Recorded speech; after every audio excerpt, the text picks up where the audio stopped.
Então, da vez passada a gente encerrou com esse poema, né? Com esse texto assim do Lama,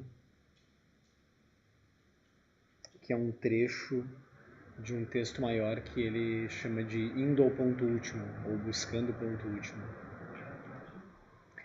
A gente estava lá 125. Uhum.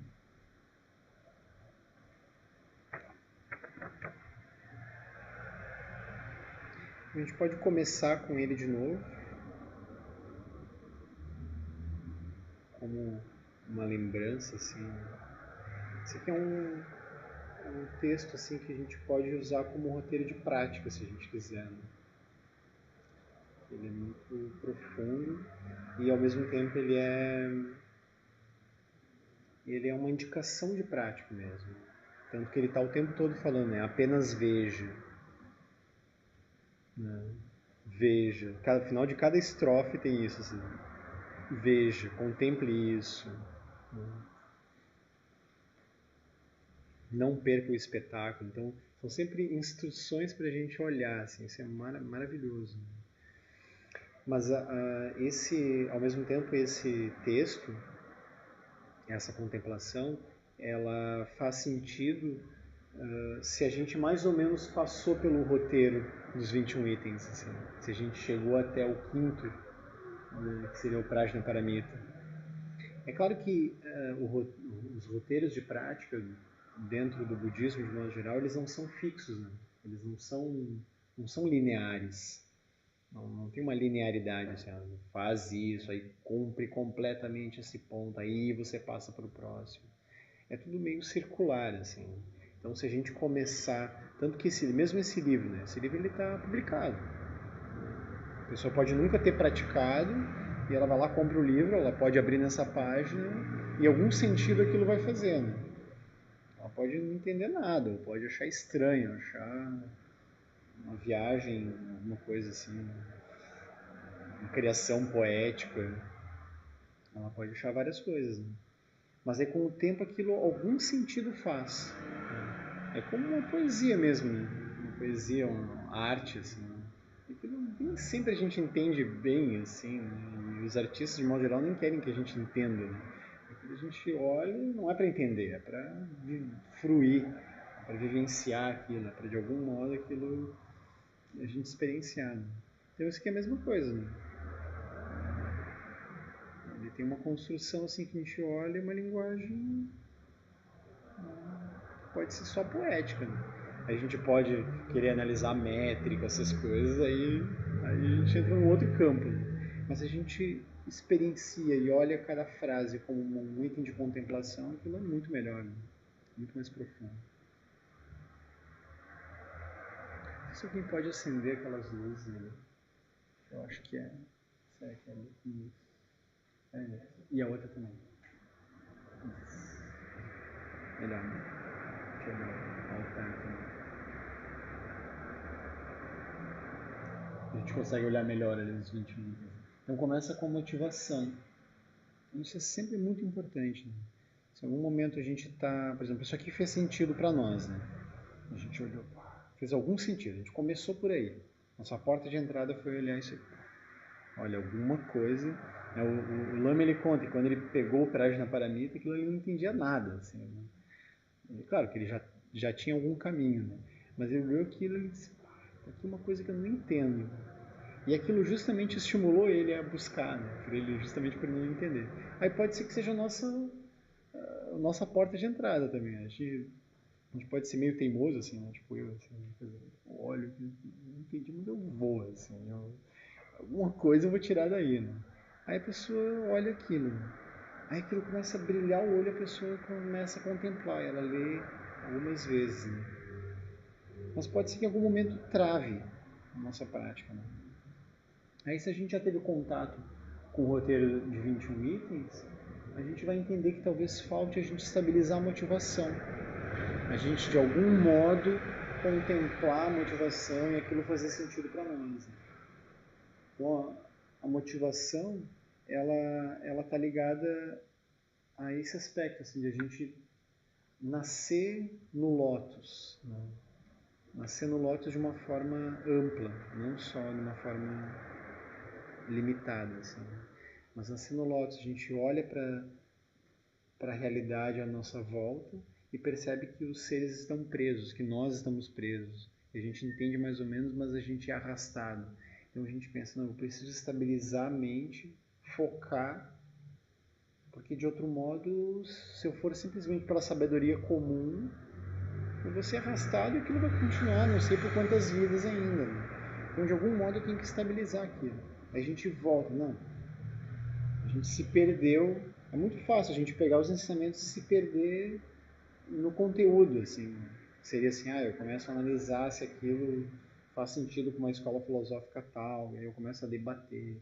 Aquilo vira um tema de debate. Aquilo não que o debate não seja frutífero, não seja útil algumas vezes, de fato é mesmo. Né? Às vezes até é um método, né? Nos monastérios ele é um método, o debate. Né? O monge vem com uma ideia, aí o outro monge vem e rebate aquela ideia. E aquilo é um momento de nascer alguma nova coisa, ou de ser confrontado com as suas fixações. Né? Mas pode ser que eu simplesmente queira ficar no debate, assim, aquilo fica interessante como um papo de bar, assim. Mas, sei lá, natureza vágil, pois é, esse copo de cerveja, é assim mesmo, aí mas aquilo não passa de um ponto, né? Aquilo não é emocional, não é energético, aquilo é uma coisa intelectual. Né? Aí talvez falte estabelecer a motivação. Seria assim, eu preciso estabilizar a mente, estabilizar a energia, porque os seres estão arrastados pelas perturbações. Né? Os seres próximos de nós estão assim. Aquilo é muito comovente, né? A gente vê as pessoas totalmente perturbadas. Né? Aí a gente não posso deixar de lembrar na situação atual do país, assim, as coisas estão complicadas assim para todo lado. Não é só de um lado, não é um lado que está do bem, um lado que está do mal, alguma coisa assim. Aquilo, todo mundo está no samsara, aquilo está complicado a coisa. Né? Aí esses momentos de crise, eles são ótimos para a gente contemplar as bolhas, né? Entender que todos os lados de qualquer batalha têm problemas. Todos os lados têm problemas. Ou mesmo assim, a gente poderia pensar um governo autoritário, ditatorial, fascista e tudo mais, e aí tem uma resistência lá de minorias, não sei o que. A gente pensa, bom, esses aí são do bem, o ditatorial é do mal. Assim. É muito fácil a gente cair nesse discurso. Né? Mas todos estão presos. Né? Todos estão presos de algum modo na roda da vida, nos 6 reinos, presos nas suas emoções. Aí a gente não vai para lugar nenhum. Assim. A gente pode até conseguir o poder político de algum modo, temporário, mas aquilo logo se vira, a gente percebe as falhas, a gente briga entre iguais, assim, aquilo não dá muito certo. Então a gente precisa... A motivação, quando confronta com o sexto paralítico, né, que é o esforço correto, sexto passo, né? Sexto passo. Que a psicologia não tem que ter dedicação, determinação, tem que ter esforço. Né? Exato. Todo treinamento exige esforço. É muito treinamento da mente. Tem que ter o esforço. Tem que ser dedicado. A gente vai combinando, né? Então tem um nível de esforço, um nível que a gente tem uma sensação de alguém que vai lá e sai de um lugar, né? Sai de um reino, sai da preguiça, para fazer alguma coisa, mas ao mesmo tempo tem esse soltar, né? Porque não tem nada para atingir. Então andar com as duas asas do mesmo pássaro é muito bom, né? Porque é um pouco... Tem que junto esse esforço que é de satisfação, né? Isso. E aí esse esforço se torna natural. Né? Isso. Deixa de ser uma coisa de Exato. Quando tu tem aquela motivação. Exato. Por isso que eu disse que é a importância de relacionar. Essa parada, porque com motivação, esse esforço deixa de ser um sacrifício. Isso. Também. Aí como se diz, né? Se não quiser um esforço não chega a mudar ninguém, se fizer esforço também não chega. Então quando tu faz a coisa com satisfação, aquilo não chega a ser um esforço, não entende? É um sacrifício.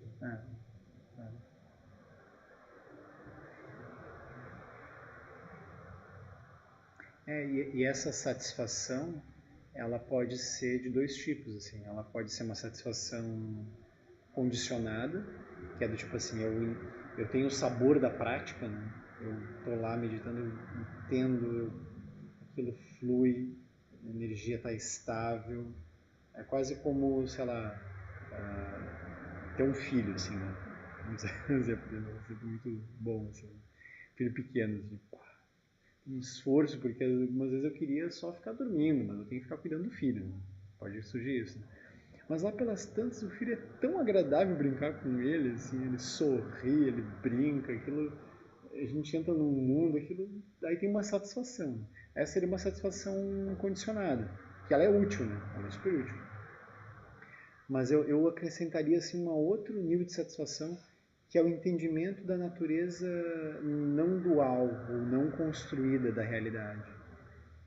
Porque no fundo não há esforço a ser feito. Não há seres a serem libertados. Então a motivação mais elevada é entender que a gente está trabalhando para benefício dos seres, e é muito comovente ver os seres à nossa volta, né, como esse exemplo que eu estava dando, situação política, situação... A gente pensa, problema para todo lado. Mas junto com isso, não tem problema para ser resolvido, porque não tem nó para desatar. Porque todos os seres, eles estão naturalmente libertos. Eles podem olhar uma realidade, olhar um objeto e dar uma realidade para ele, e podem dar outra realidade. E podem dar outra, e dar outra. Eles são naturalmente livres.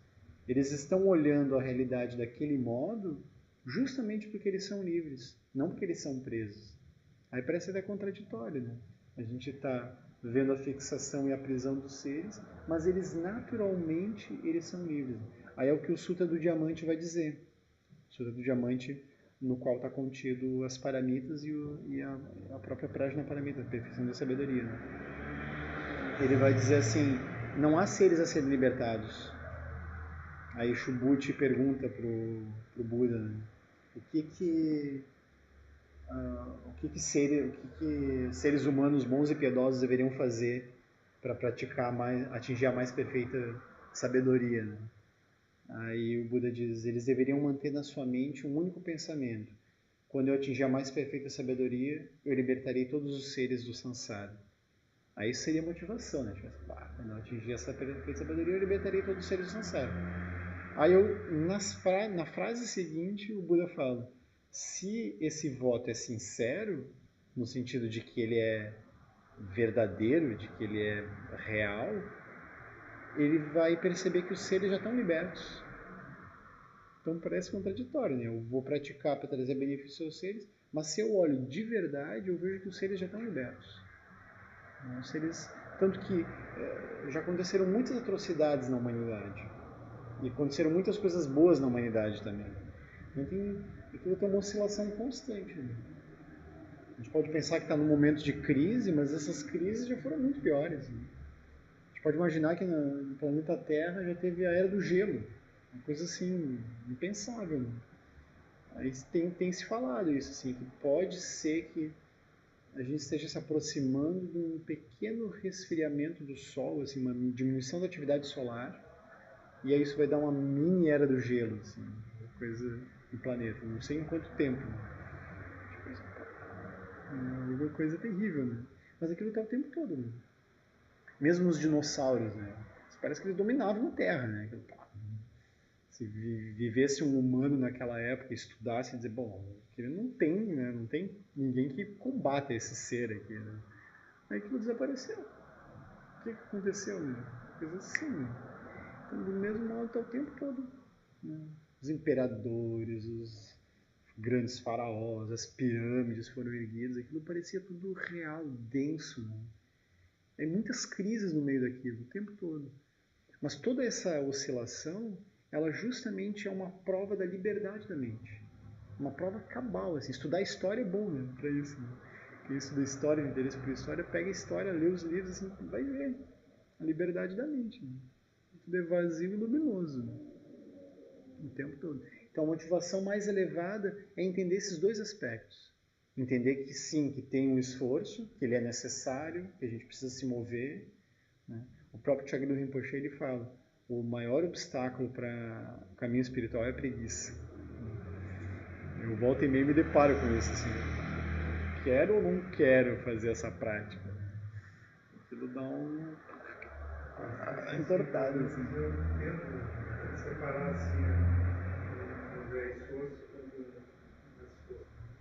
Veja assim, o esforço ele é necessário, tem que ser para praticar. Para praticar. Agora, quando está praticando, já não sente que está fazendo isso. Exato.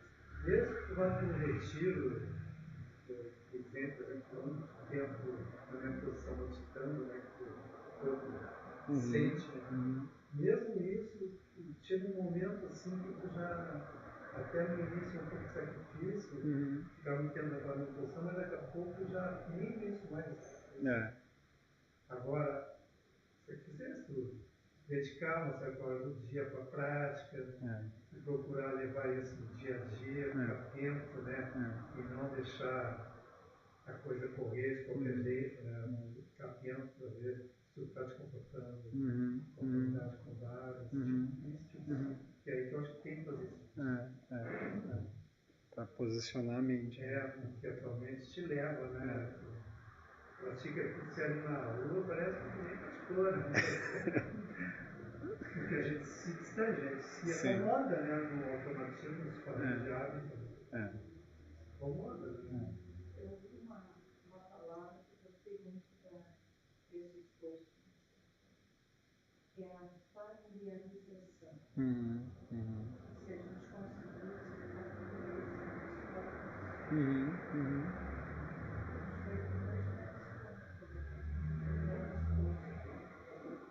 mas você tem que trabalhar, se familiarizando, como a gente faz com a nossa vida. E atualmente eu não.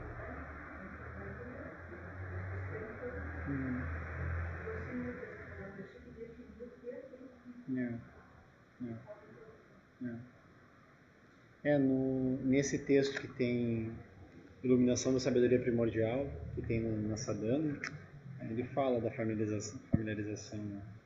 Página 11. Esse texto aqui ele casa muito bem com o Buscando o Ponto Último, na página 125 do livro A Roda da Vida.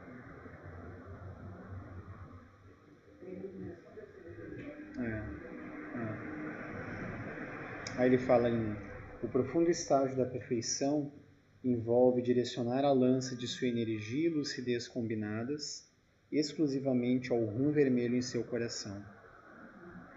Demônios, impedimentos e espíritos despeitados e malévolos, todos eles nada mais são do que manifestações mentais. Reconheça a mente livre de características. Vacuidade e luminosidade são absoluto dor de drolo. Não o procure em outro lugar além desta sabedoria primordial. Sem intermediários, autossurgida, o grande Senhor onipresente do Sansara e do Nirvana, retorne a este lugar grandioso e primordial de repouso. O passado já cessou e o futuro ainda não surgiu. Traga esta consciência para o presente, como consciência vazia, sem intermediários para o caminho. Desta forma, se você alcançar a estabilidade a partir da familiarização, uma vez que todos os fenômenos com características forem ultrapassados, o glorioso Heruka será manifestado.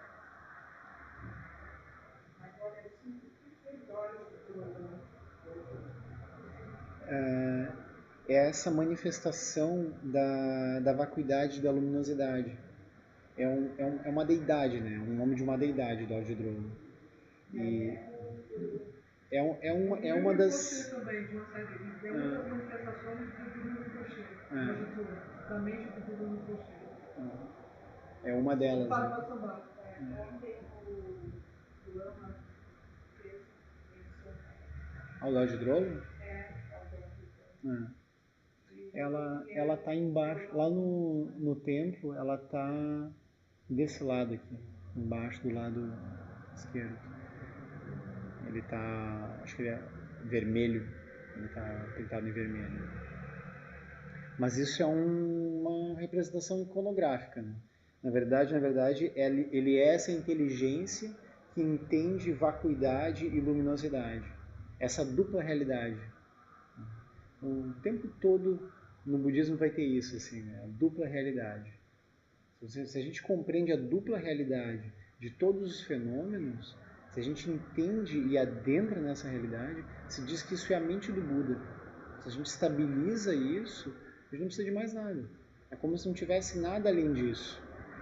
A gente entende vacuidade e luminosidade em todas as aparências. Então, se a gente passa, né, como eu estava dizendo, motivação, aí faz chamata impura e pura, né? Faz a estabilização da mente. Faz metabhavana, que é a pacificação das relações, a aspiração de que todos os seres sejam felizes e superem sofrimento, inclusive nós mesmos. Faz esse escaneamento, assim. E a gente entra no Prajna Paramita, aí a iluminação da sabedoria primordial fica natural. A gente entende que vacuidade e luminosidade está em tudo.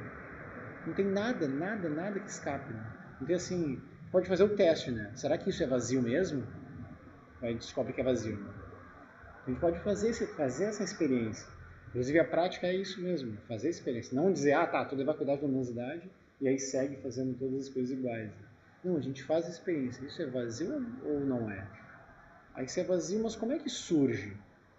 Surge pela luminosidade, claro. A gente começa a entender, né? Que aquilo, apesar de ser vazio, aquilo significa tudo, né? Pessoas, lugares, coisas, alimentos, situações, sensações, pensamentos, sonhos, medos, desejos. Tudo isso tem um aspecto vazio e o aspecto luminoso, juntos, geminados. Isso é Dorje Drolo. Então por isso que fala, não o procure em outro lugar, porque não tem um outro lugar para ir.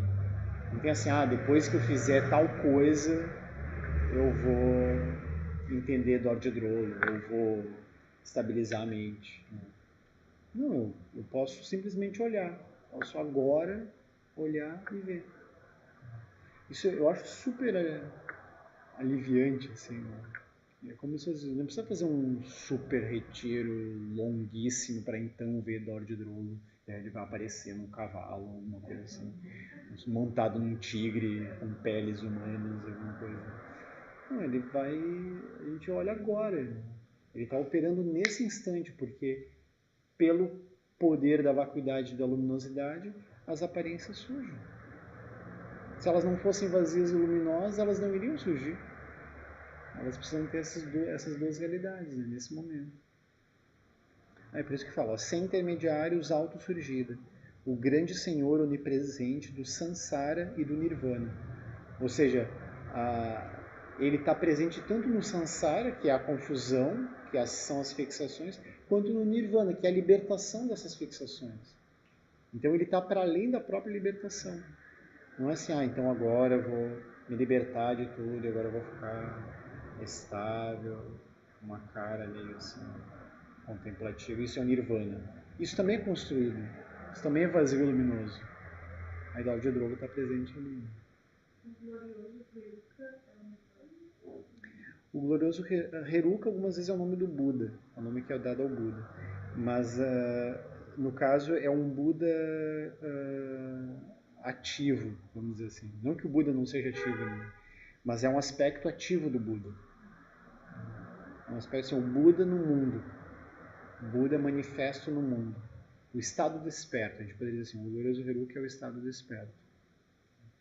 Então, essa palavra que a Claudete trouxe, a familiarização, é bem isso, a gente vai contemplar tantas e tantas vezes a vacuidade e a luminosidade que a gente se familiariza. Então a gente pode se familiarizar com a prática de shamatha, com a prática da contemplação dos 5 elementos. A Márcia Bá fala isso algumas vezes, né? A gente se familiarizar com a energia. Eu acho bonito isso, assim, a gente contemplar a energia surgindo em nós, a energia dos 5 elementos, e se familiarizar com isso. Entender que ela está operando o tempo todo. Não é só quando a gente medita, ela está o tempo todo operando. A gente medita para olhar para isso. A gente não medita para fazer uma outra coisa, a gente medita só para olhar para o que já está acontecendo. E aí, naturalmente, os 5 elementos se estabilizam. Isso é familiarizar. Aí a gente pode se familiarizar com a chamata e também com o Prajnaparamita, com o Dordidrolo. Se familiarizar com o Dordidrolo. Aí, quando a gente se familiariza, todos os fenômenos com características vão ser ultrapassados. E aí o estado desperto, Buda, manifesto no mundo, ele vai ser manifestado.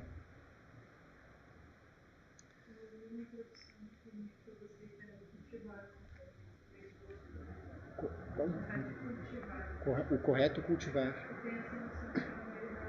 Uhum. Tradução para esforço, no caso, em vez de esforço, cultivar. Uhum. Isso que a meditação é, na verdade, um método de cultivar.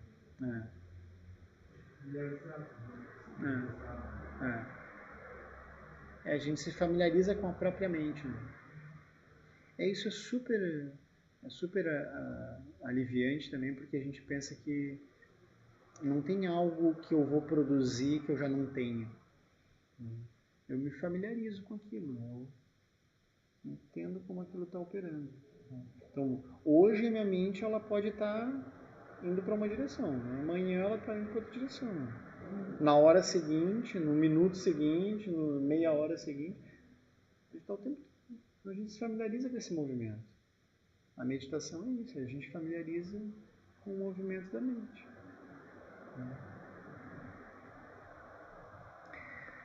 Aí no... A gente fica mais íntimo, né? Exato.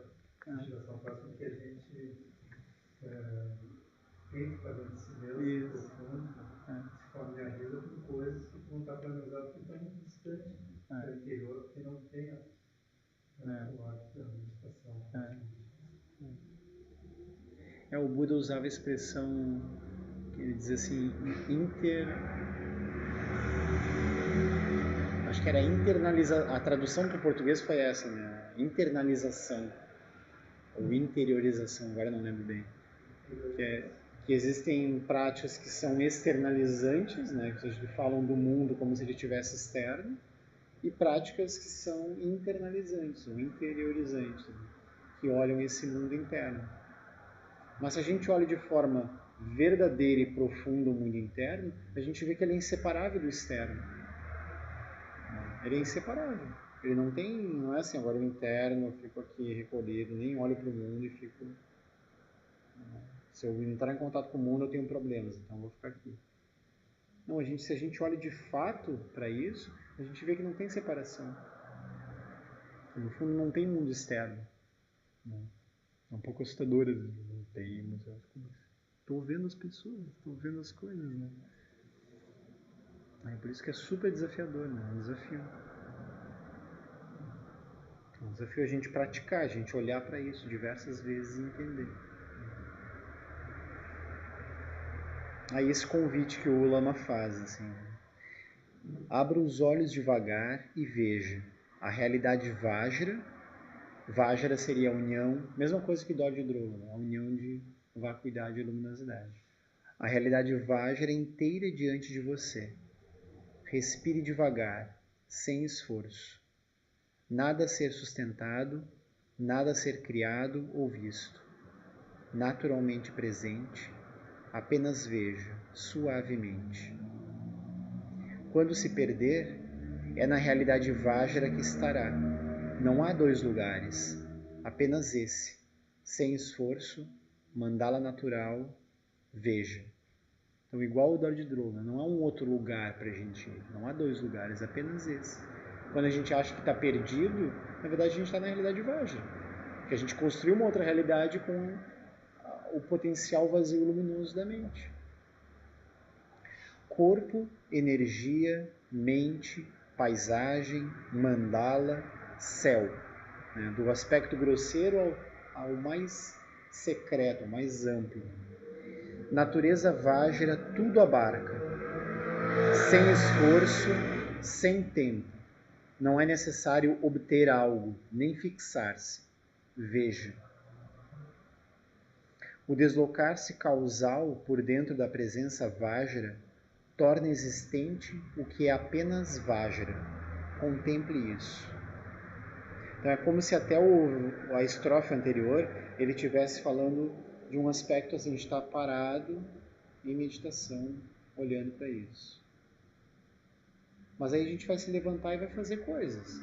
Vai pegar o calçado e vai fazer um lanche, ou vai ir para tal lugar, ou vai ao banheiro. Aí tem um deslocar-se causal. Eu penso que se eu levanto, eu vou até naquela direção, eu chego lá, eu abro a porta, eu entro no banheiro. Então tem uma causalidade. A gente mais ou menos entende como o mundo opera, né?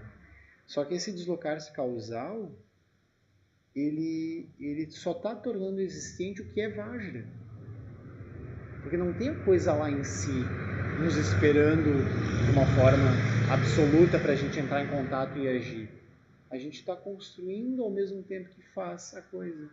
Constrói a realidade. Né? Um exemplo muito vivo para nós hoje, que a gente até esquece, né? Mas que, por exemplo, a tecnologia do celular, assim, das telas, ela é muito recente. Né? Acho que talvez todos nós, assim, vivemos uma época em que isso não era tão comum. A gente viveu isso. Agora a gente acha super natural pegar um negócio, que não é esse aqui, né, mas faz de conta que é, e falar com alguém, assim, tá falando, encontra alguém na rua com um pedaço de plástico e com metal, assim, aquilo, pô, a pessoa enlouqueceu, né? Aí a gente vê a construção da realidade na nossa cara, assim. A gente constrói aquilo, dá realidade e usa aquilo. Só que a gente esquece, a gente chama aquilo, diz que aquilo é óbvio, mas a gente esquece que aquilo é construído. Então a gente está o tempo todo fazendo isso. Então mesmo ir ao banheiro, a gente pensa, bom, o banheiro está lá, o vaso está lá, aquilo é óbvio. Mas aquilo também é construído. Teve uma época que não teve, não existiu. Né? Era a tal da patente, né? Na rua, assim, a gente ia pra rua. Aí antes daquilo, o que era? Era um mato, né? Aquilo é uma coisa... O tempo todo a gente está construindo as realidades. Né? Isso é Vajra, isso que é o deslocar-se causal por dentro da presença Vajra, torna existente o que é apenas Vajra. Contemple isso. Ele está convidando a gente a contemplar. O deslocar-se causal é o deslocar-se Vajra. Não há como perder-se. Ainda assim, surge um mundo com significado causal. Fixados a isso, operamos a realidade Vajra e não vemos seus atributos completos. E perdemos a capacidade de ver Vajra. Então a gente fica fixado, a gente não vê os atributos completos, quer dizer assim, a gente não vê que pode ser diferente. A gente não vê que aquilo pode, sei lá, a gente está operando com um celular, né, para usar esse exemplo de novo, a gente não vê que ele pode quebrar, ele pode parar de funcionar, pode acabar o plano de dados e a gente não tem mais como... Aquilo pode ser instantâneo. Pode chegar uma criança, pegar e jogar na parede. Aí a gente fica assim, a gente está fixado aquilo, a gente não vê que tem várias possibilidades. Elas estão o tempo todo vivas. Elas não são assim um acidente. Claro, a realidade é os carros no trânsito. Né? Perdão, a realidade é os carros indo nessa direção e pronto. Aí se acontece alguma coisa no meio do caminho, aquilo foi um acidente, foi uma coisa que não, por acaso aconteceu. Mas aquilo pode acontecer o tempo todo. Está vivo, é potente aquilo.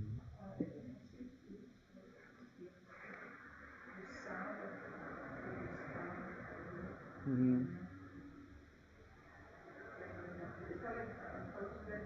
Uhum.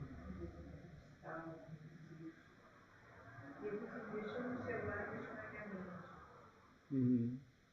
Eu não olho que assim, mas agora falando, eu trouxe a memória. Então, realmente, eu quis dizer isso, né? Que nós criamos, nós construímos, mas nós projetamos a nossa construção no celular. E seguimos construindo, né? Isso. Porque a gente continua falando, buscando pessoas, se informando. Mexeu na minha mente muito legal, porque a gente não pensa secularmente, né? Duas coisas tão diferentes. Sim. Foi muito legal que a gente chamou atenção. Celular a gente nem pensa que a bateria acaba. Tá precisando do telefone, ela acaba, mas como?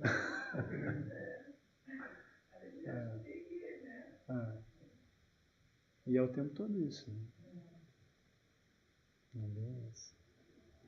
Então a gente perde essa capacidade, porque a gente está fixado, a gente opera com a realidade Vajra, mas não está vendo que está operando com a realidade Vajra. Que aquilo é Vajra.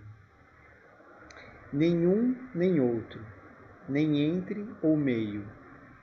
Então não é ou é uma coisa ou é outra, e também não é uma coisa no meio. Não, agora é o entre. É algo para além disso. Né? Aí ele vai dizer, ele vai usar esse nome, né? Esses nomes. Natureza primordial, Guru absoluto. Então, Guru Rinpoche poderia ser visto como uma deidade ou como uma inteligência específica. Mas ele também está inseparável do Guru absoluto. Ele é o próprio Guru absoluto. No sentido de que é essa natureza primordial, que tudo abarca. Aí vai dizer, mãe do Sansara Vajra e mãe do Nirvana Vajra. Então, o Sansara, a experiência cíclica, é Vajra. O Nirvana, a experiência de liberação da experiência cíclica, é Vajra também. Nada a fazer. Não perca o espetáculo. Aí nada a fazer é ótimo, né? Essa parte a gente sabe, né? Nada a fazer. Mas é um nada a fazer que tem alguma coisa dentro. Assim, aquilo é um nada a fazer no sentido de que a gente não está fixado que as coisas aconteçam de um jeito. Né? A gente está... Se a gente se conecta com o Guru Absoluto, essa expressão é até estranha. A gente se conecta com o Guru Absoluto. Parece que tem a gente, tem o Guru Absoluto. Mas quando tem essa conexão, tem essa inseparatividade de... O Guru Absoluto é manifesto em nós, aquilo é direto. E aí, isso que é um nada a fazer, porque tudo pode acontecer e eu estou feliz com tudo. Vocês vejam os mestres, eles estão o tempo todo sorrindo, né? Porque tudo causa alegria para eles. Né? Qualquer pequena coisa, assim, a gente é meio exigente, né? Meio mimado, assim. Tem que ser as coisas de um jeito. Tem que estar a temperatura tal, tem que estar perto de tais pessoas, comendo tais coisas, tendo tais tipos de celular, andando com tais tipos de carro. Assim, é uma coisa que a gente é super exigente. Né? Os mestres, qualquer coisinha que acontece, aquilo é natureza Vajra. Maravilha. Aquilo sai dos eixos, não tem que sair. É tudo Vajra. Né? Eles estão contemplando isso o tempo todo. É um pouco como depois, no 6º item, dos 21 itens, a gente vai repousar na presença. Então, um dos itens de contemplação da presença é o que o Lama chama a presença desatenta. A gente está no mundo, a gente está vivendo a realidade usual e aquilo a gente já está manifestando o aspecto Vajra. É desatenta, sim, porque ela parece desatenta. Né? Ela não tem uma fixação, um tipo de meditação. Né? Só estou na presença quando eu estou olhando assim, um determinado ponto, eu não deixo escapar, eu vou olhar para aquilo. Não, é uma liberdade natural. Né? É como, sei lá, se a gente é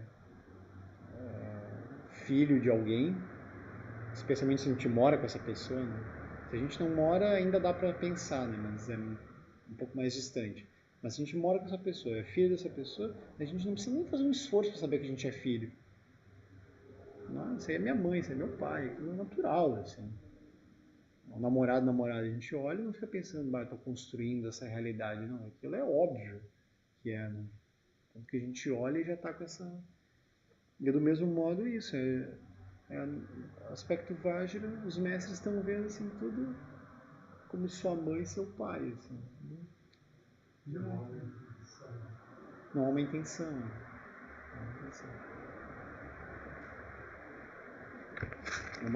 Se dá para dizer que tem uma intenção, talvez seja a intenção de beneficiar os seres, mas aquilo também é super natural. Né? É uma intenção, o Lama chama, intenção iluminada. Né? Ela parece uma intenção aos nossos olhos.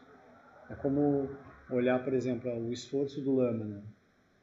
O lama ele vai para cá e para lá, ele dá palestra, ele está o tempo todo construindo, né, dando realidade para as terras puras, né? As coisas estão acontecendo muito pelo esforço dele. Mas essa noção de esforço dele é uma noção de quem está olhando, né, de fora. Assim. Aquilo é super natural. Né? Super natural. Aí, o próximo parágrafo fala justamente sobre isso, sobre andar no mundo. Então, quando andamos pelo mundo, o que vemos parece completamente natural aos olhos, ouvidos, nariz, língua, tato e mente. Não parece haver limitação.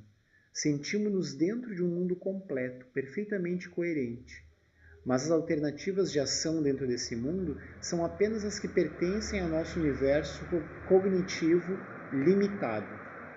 A mente livre torna-se limitada quando passa a operar através dos sentidos. A natureza da mente não é obstruída, mas se torna obstruída pelo tipo de uso que damos a ela. Então é um pouco esse último verso ali. Né? A natureza não é obstruída, mas ela se torna obstruída. Ela naturalmente não é, mas ela se torna. Não é a mente cognitiva que pensa errado. A mente dos olhos, por exemplo, ao operar, já produz a imagem equivocada que está presa ao loca correspondente ou à paisagem. Então, a gente olha e já entra naquele loca, né? Naquela paisagem, naquela bolha. A visão, ela mesma, ao operar, é veículo da prisão. Isso está associado à responsividade também.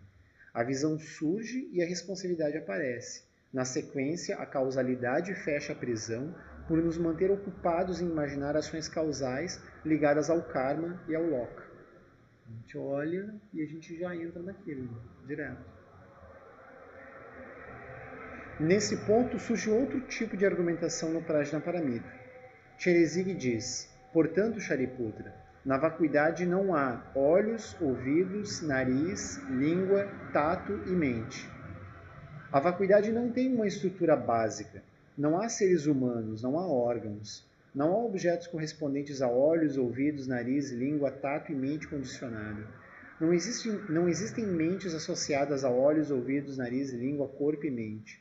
Não existe uma mente dividida desse modo.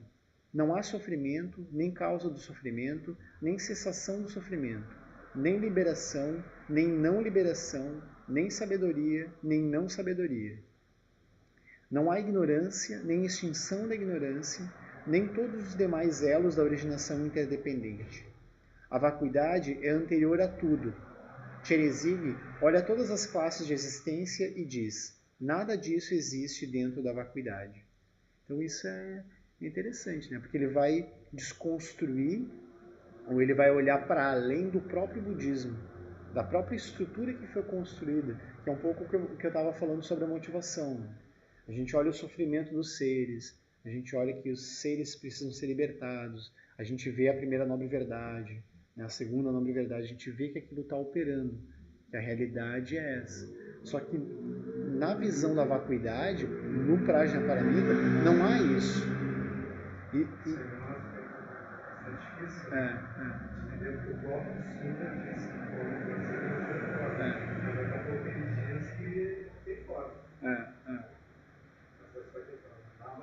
Na vacuidade não é. Mas só que na nossa experiência não existe a vacuidade. Isso. Está sempre com a forma, mas sempre com a forma. É muito complicado. Foi bem lembrado, porque no próprio Sutra tem os dois aspectos. Tem um aspecto de contemplação da realidade e entendimento de vacuidade e luminosidade, e ao mesmo tempo tem esse passo além, que seria o oitavo passo do Nobre Caminho de 8 Passos. O oitavo passo, assim, perfeição não criada. A forma, ela não está na forma. É como se fosse isso, ela surge pela originação dependente, mas ela mesma já surge livre. Então as formas elas surgem livres. Olhos, ouvidos, nariz, língua, tato e mente, não é que eles não existam de forma absoluta, mas eles não existem na perspectiva da vacuidade mas da grande vacuidade, né, da vacuidade mais ampla. Nessa perspectiva eles não existem, mas eles, ao mesmo tempo eles operam. Tanto que os olhos, né, eles veem, eles se machucam, os ouvidos, nariz, língua, tato, tudo isso opera, está operando. Como é que vai dizer que não existe? Se eu encosto numa coisa gelada, eu sinto o gelo. Se eu encosto numa coisa quente, eu sinto o calor. Então, claro que aquilo está operando. Só que é sempre inseparável. Para tornar isso um pouco mais palpável, mesmo isso, né? O gelo não está, que é um metal que a gente poderia dizer que é gelado, né? A gente encosta e sente o gelo. Mas a gente só sente o gelo quando a gente encosta. Ele não é gelado de forma absoluta.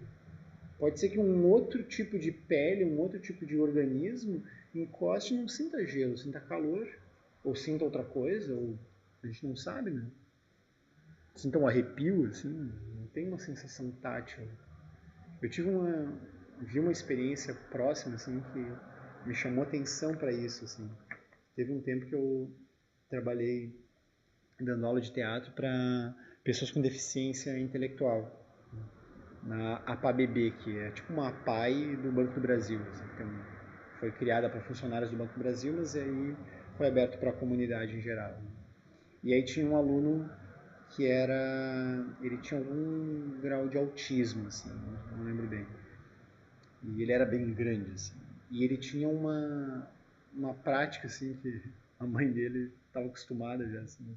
Ele quebrava vidros, assim, o tempo todo. Ele pegava os óculos dela, ela tinha vários óculos quebrados. Assim. O celular ele quebrava, jogava na parede. E ele quebrava, ele via um espelho, um vidro, assim, ele batia a mão, e ele tinha vários cortes, assim. Ele tava todo, várias cicatrizes que ele tinha quebrado vidros. Assim. E aí no meio de uma aula que eu tava, ele resolveu mostrar essa sua habilidade, assim, de super-herói, assim, que quebra e não se machuca. Mas foi meio assustador, assim, porque ele foi em direção a um espelho e daí eu gelei, assim. Tinha um espelho, como é que tinha um espelho no meio da sala? Essa parte não me pergunta. Tava um espelho lá, ele foi, assim. Só que daí o que ele fez? Ele entrou no banheiro, ele não foi no espelho, ele entrou no banheiro e bateu no vidro da janela do banheiro. Daí ele saiu da janela do banheiro, esguichando sangue, assim, pingando sangue pelo caminho. Assim. Aí a gente chamou SAMU, chamou ambulância e tudo. Eles foram cuidar dele lá.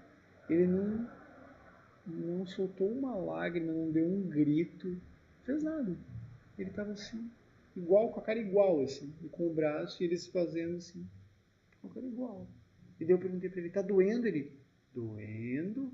Ele repetia, né? Ele tinha esse hábito de repetir a última palavra que a gente falava. Né? Tá doendo? Ele, doendo. Te machucou? Machucou. Só fala pra isso. Aí a dor tá na mente também, né? A dor é construída. Eu pensei, não, aquilo ali com certeza vai doer. Certo. Eu só de contar pra vocês já se arrepiaram, né? Se fosse comigo ia doer. Ele, não sei dizer que experiência que ele teve, não tem como precisar. Mas ele não teve a reação que eu teria, por exemplo. Então aquilo é construído, né? Então o Prajnaparamita vai dizer isso, né? Vai dizer que o tempo todo tem esse aspecto vazio e luminoso ao mesmo tempo. Ele vai voltar isso o tempo todo. Se vocês olharem como se o budismo fosse o tempo todo isso, né? Olhar o aspecto vazio e luminoso. Aspecto vazio e luminoso. Várias formas de falar a mesma coisa, né? Então, mesmo a originação interdependente, que a gente estudou páginas antes, né? A gente gastou um livro, imprimiu, falou das origens independentes, 12 elos. Aí o cara vem aqui e diz que não há. Então, por que foi imprimir para podia ver só essa parte aqui e pronto. Né? Mas isso é interessante, porque ela está operando, os 12 elos estão operando.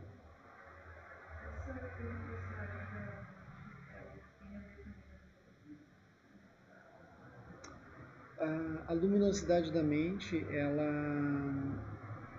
ela pode se manifestar nos 5 elementos. Os 5 elementos eles podem ser vistos no seu aspecto vazio e luminoso, e eles podem ser vistos no seu aspecto comum também. Né? Seria assim, eu me interesso pelas coisas, vou lá e faço e pego e uso, né? Então, ela não está condicionada só ao elemento éter, mas aos 5 elementos. Porque é uma operação da mente, uma operacionalidade da mente que dá realidade às aparências que surgem. Então, algo surge na mente, eu transformo aquilo em algo palpável. Então, a gente pode entender a luminosidade pelos 12 elos. A gente entende que um objeto surge, eu tenho a separação sujeito-objeto, primeiro elo. Aí tem a separação sujeito-objeto, tem uma marca mental que me faz olhar para aquele objeto dentro de uma determinada bolha. São os caras, segundo elo. Aí tem uma identidade que se sente operando com aquele objeto, Vijnana, terceiro elo. Aí tem uma aspiração de um corpo para estar em relação com aquele objeto, porque vai ser interessante. Namarupa, quarto elo. Aí tem o corpo. Não, agora finalmente surgiu o corpo e aí ele vai entrar em contato. É o quinto e o sexto elo. E assim vai indo. Aí o sétimo elo, eu tenho a sensação de gostar ou não gostar. Eu vou estreitando a mente. Mas tudo isso só é possível pela luminosidade da mente. Não tem outra forma. Não tem assim uma alternativa. É a luminosidade da mente operando. Ela, pelos 12 elos, ela gira e olha daquele modo. Aquela situação específica. Então nada disso existe dentro da vacuidade. Isso é engraçado. Não tem nem a liberação. Porque não tem nada para liberar. Mas também não tem a não liberação. Do mesmo modo que não tem olhos, ouvidos, nariz, língua, tato e mente, e não tem a não existência. Então agora eles não existem, olhos, ouvidos, nariz, língua, tato e mente. Eles existem, mas eles não existem ao mesmo tempo. Está ali, mas não está ali. Né? Tem tido uma série de palestras desse mestre, o Dzongzar Rinpoche, que volta e meia eu falo dele aqui, né? Que agora está disponível no canal do Siddhartha's Intent, que é a associação, instituto do Dzongzar. Siddhartha's Intent. Eu posso te passar depois direitinho. É um canal do YouTube. E esse é o SEB do Dzongzar, assim, é o instituto do Dzongzar Rinpoche. E aí ele estava dando palestras em Paris, Berlim, outras cidades da Europa. Assim. E aí ele fala, o tema principal estava sendo assim, o Vajrayana no Ocidente, ou o Vajrayana nos tempos modernos. Como a gente entender o budismo e o Vajrayana nesses tempos, né? Se ele é útil ou não é. Assim. Aí ele diz assim, se você aprecia os paradoxos, é maravilhoso, assim, o Vajrayana, entender o paradoxo, aquilo é maravilhoso, porque é sempre paradoxal. Né? Ele diz assim, aquilo está ali, mas não está ali. Ele diz, there, but is not there. Aí ele usa o exemplo da xícara, né? Ele está tomando chá, ele diz assim, bom, cognitivamente eu até posso entender a vacuidade e a luminosidade.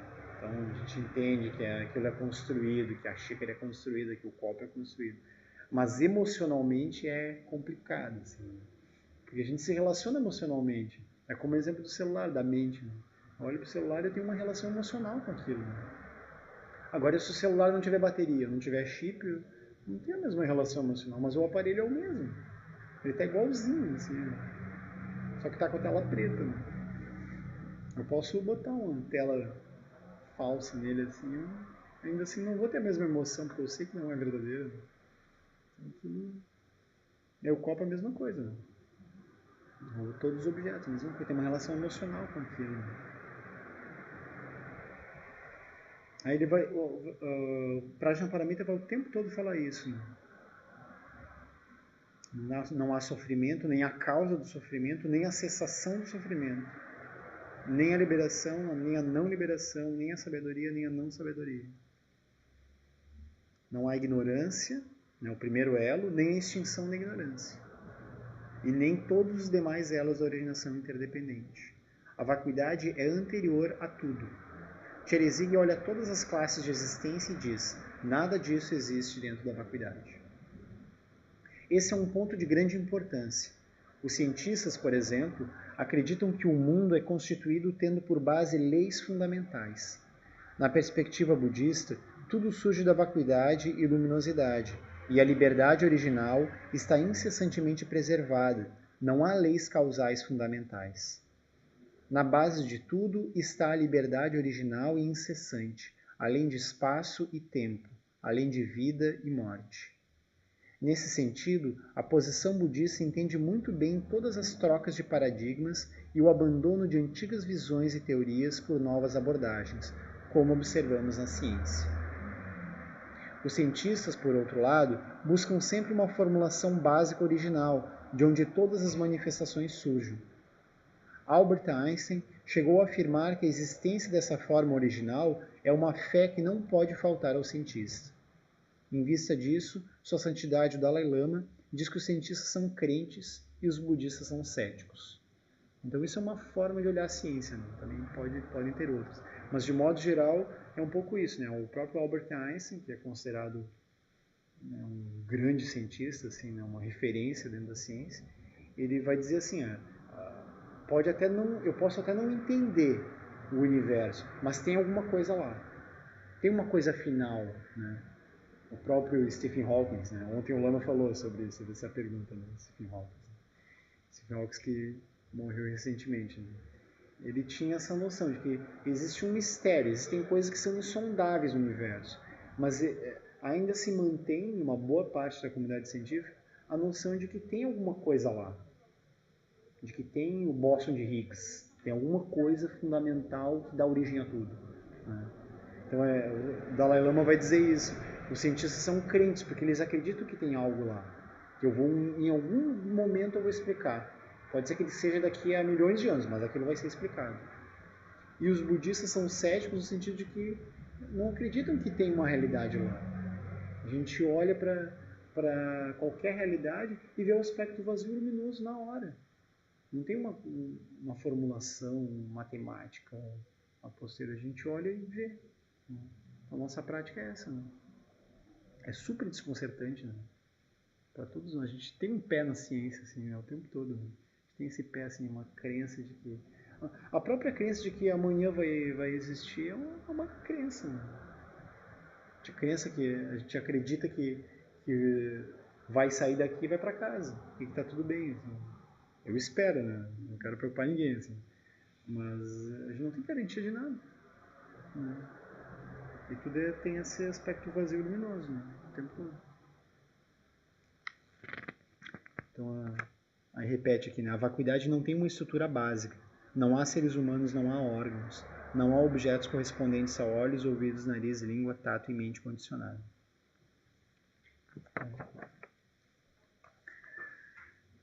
Aí vai falar do mantra, né? O mantra insuperável. No Sutra do Coração, Cseresig diz que os Bodhisattvas Mahasattvas confiam e repousam no Prajnaparamita. Bodhisattva Mahasattva é aquele que tem a realização completa do Prajnaparamita e repousa na manifestação natural da perfeição da sabedoria.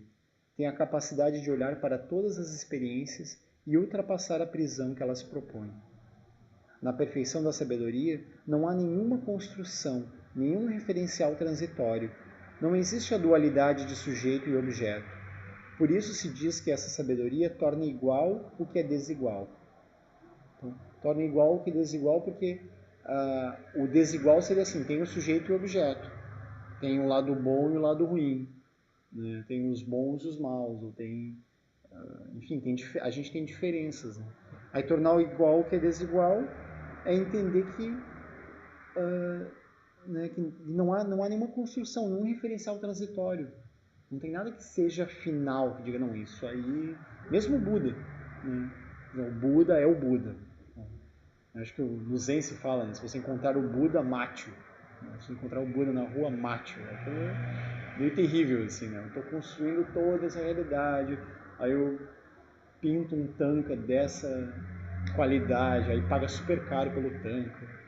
Aí as pessoas se movimentam financeiramente, energeticamente, fazem trabalho. Eu vou dizer que aquilo não tem uma realidade? É claro que tem, né? Aí o próprio Lama ele fala isso, né? Que ele acha um pouco estranho assim, falar de esse aspecto de não ter a realidade, né? Porque a realidade está operando. Mas o que é importante entender é que tem a dupla realidade. É mais interessante ver isso, a dupla realidade. Ou seja, não está, mas está. Não está ali, mas está. Não está, mas está ali também. Ao mesmo tempo. Não há, mas há. Aquilo, ou algumas vezes assim, 100% dentro, 100% fora. Eu entendo que aquilo é um sonho, que é uma construção, mas eu estou operando com aquilo. Aí tem um sabor, né? Aí vai ser o nosso esporte, vai ser esse. Assim. A gente olhar para toda a realidade e ver.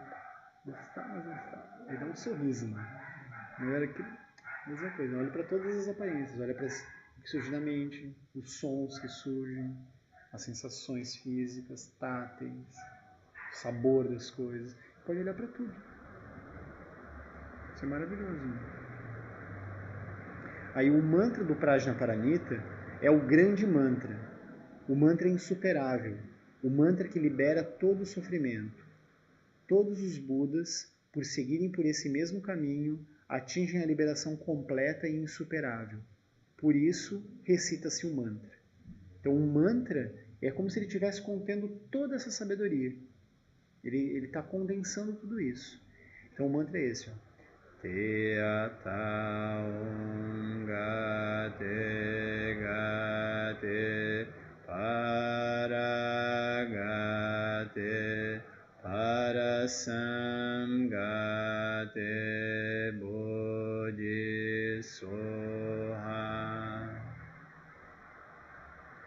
O mantra é o som da perfeição da sabedoria.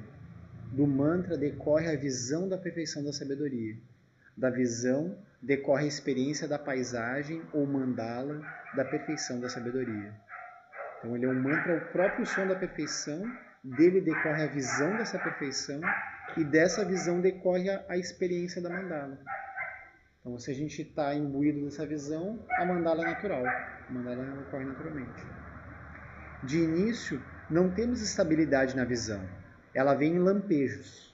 A gente não tem estabilidade, a gente entende uma hora perde. Entende uma hora perde. Mais ou menos assim. Para recuperar a visão, voltamos ao texto, até o mantra readquirir novamente seu poder. O texto, no caso, é o sutra que ele está se referindo.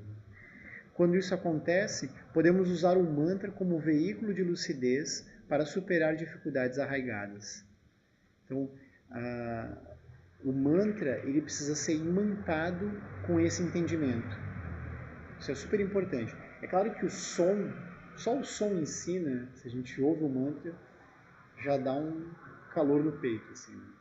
Mas se a gente entende a vacuidade e a luminosidade, entende tudo que o mantra, tudo que o sutra está dizendo, né? Forma é vazio, vazio é forma, forma nada mais é do que vazio, vazio nada mais é do que forma, e assim por diante, e a gente começa a imantar o mantra com esse entendimento, aí fica mais fácil. A gente pode estar no trem, no trânsito, na bicicleta, caminhando, em casa, com os familiares, indo dormir, comendo. Aí daqui a pouco a gente percebe que se perdeu, que está agindo de modo comum. A gente retoma o mantra.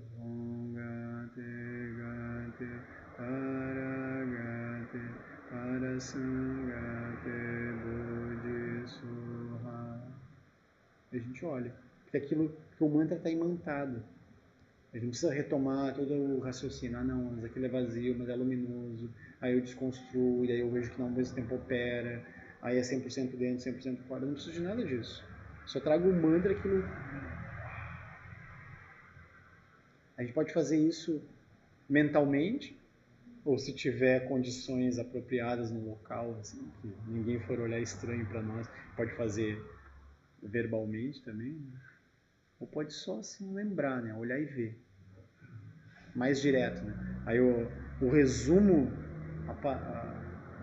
digamos assim, o mantra condensado é a sílaba A. Pode olhar assim. Olha, tá olhando a realidade um pouco. É um ar que tem um relaxamento, mas ao mesmo tempo tem um brilho, né? A gente entende, né? A gente olha, uau, essa sala é construída com a mente, ela não está na sala, não está nos objetos, né? Eu não tenho como soprar a sala, como desmanchar a sala, não tem como. Ela não tem nenhum objeto que contém a sala essencialmente, né? Assim como não tem como, sei lá, um inimigo. Não tem como matar um inimigo. Não queria preocupar ninguém, mas não tem como. Tu dá um tiro no corpo, naquele corpo que tu considera inimigo, o inimigo segue dentro. Né? Aquilo... Ou eu vou tirar uma parte do inimigo, porque ele vai entender e vai deixar de ser mal como ele é. Assim, eu tiro a mão dele, alguma coisa assim. Né? Não vai funcionar muito bem. Né? Tentaram isso ao longo da história da humanidade muitas vezes, mas não está dando certo como a gente está vendo. Né? Então é esse entendimento de que a realidade é totalmente construída. Né? Totalmente construída. Então se a gente, por exemplo, eu queria aproveitar e fazer essa referência assim, que aconteceu, a maior parte de vocês deve estar sabendo, né? Essa execução dessa vereadora que foi ontem no Rio de Janeiro, Marielle. Então está tendo manifestações, hoje mesmo estava tendo no centro. Assim, né? Aí a gente pensa, vou tomar partido, né, de algum lado. Assim. Mas se a gente contempla tudo isso, entende o aspecto vazio luminoso e oferece essa contemplação para todos os seres envolvidos, mortos e vivos, aí é o melhor presente que a gente pode dar. Né? A melhor manifestação que a gente pode fazer é essa. Assim, né? A gente entende que aquilo é construído, que aquilo são bolhas de realidade. Né? Então, seres que morrem, eles estão presos em bolhas. Seres que mataram estão presos em bolhas. Seres que torturam estão presos em bolhas. Seres que são torturados estão presos em bolhas. Em bolhas. Né? Mas eles estão presos, mas eles, ao mesmo tempo eles são livres. Por isso que é um mantra insuperável. É insuperável porque a liberdade, ela faz parte, ela já é a nossa natureza intrínseca. Nossa natureza inerente é a liberdade.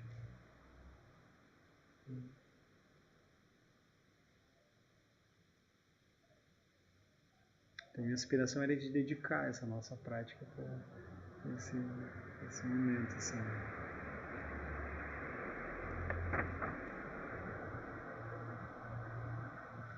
Eu acho que a gente deixa então a página 130 para a semana que vem.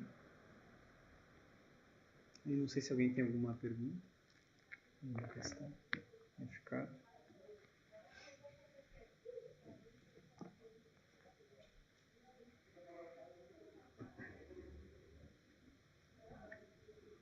Então vamos fazer uns 10 minutos de silêncio, de meditação. Aí se alguém quiser pegar, por exemplo, o sutra que está na página 30 e fazer a contemplação do sutra, pode ser também, como uma prática, né?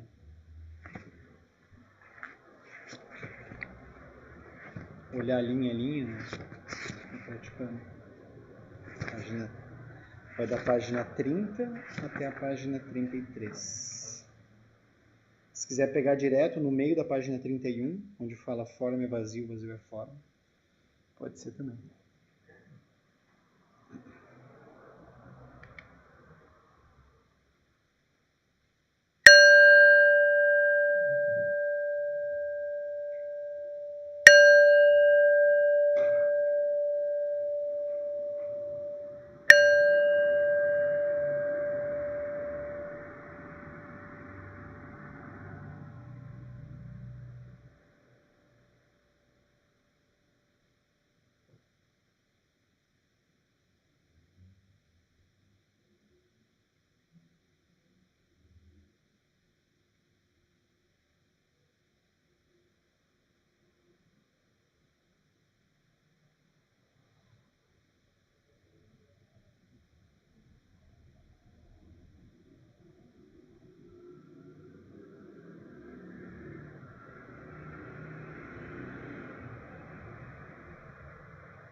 Página 38.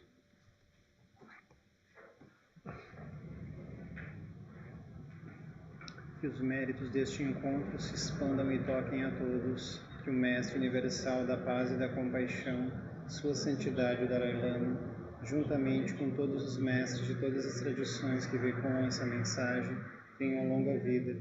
Que todos estejam a salvo de gerar pensamentos negativos, o obstáculo mais destrutivo. Que estes pensamentos nunca surjam em nossa mente e que todos os seres também estejam livres de pensamentos negativos.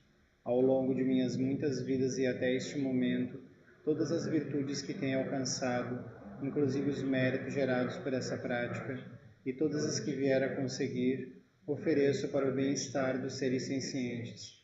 Possam a doença, a guerra, a fome e o sofrimento diminuir para todos os seres, enquanto sua sabedoria e compaixão aumentam nesta e em vidas futuras. Possa eu claramente perceber todas as experiências como sendo tão insubstanciais quanto o tecido do sonho durante a noite, e imediatamente despertar para perceber a manifestação de sabedoria pura no surgir de cada fenômeno. Possa eu rapidamente alcançar a iluminação, para trabalhar sem cessar pela liberação de todos os seres. Budas e Bodhisattvas em conjunto, seja qual for sua motivação, sua ação benéfica e preces auspiciosas, seja qual for sua onisciência, realizações e poderes benévolos, e seja qual for sua imensa sabedoria, eu, que igualmente venho para beneficiar os seres, rogo para que possa alcançar as mesmas qualidades.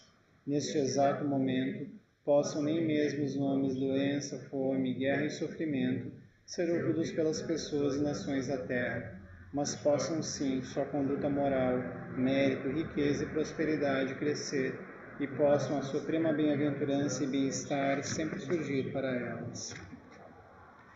Página 45. Os métodos de ensinamento completos e infalíveis do Sutra e do Tantra são a tradição de doutos realizados detentores da sabedoria intrínseca. Que esses ensinamentos da escola da tradução antiga, a essência dos ensinamentos do sábio, possam florescer e durar neste mundo. A extensiva tradição da transmissão de Padmasambhava é a escola da tradução antiga da grande perfeição. Dudjom Limpa é o sustentáculo desses ensinamentos da essência definitiva. Que seus profundos termas possam ser preservados pelo estudo e pela prática, para que não diminuam até o final da existência condicionada.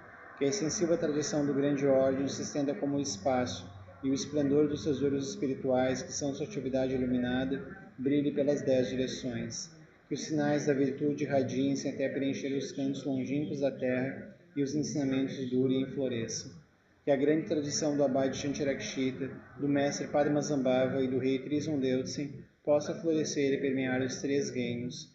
Que a presença das 3 joias nunca se separe do fluxo mental dos seres, assegurando assim um sublime bem-estar através dos 3 tempos.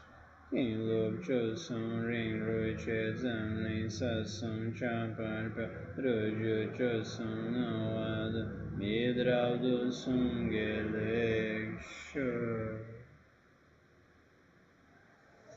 Uma boa noite. Obrigado pela presença de vocês.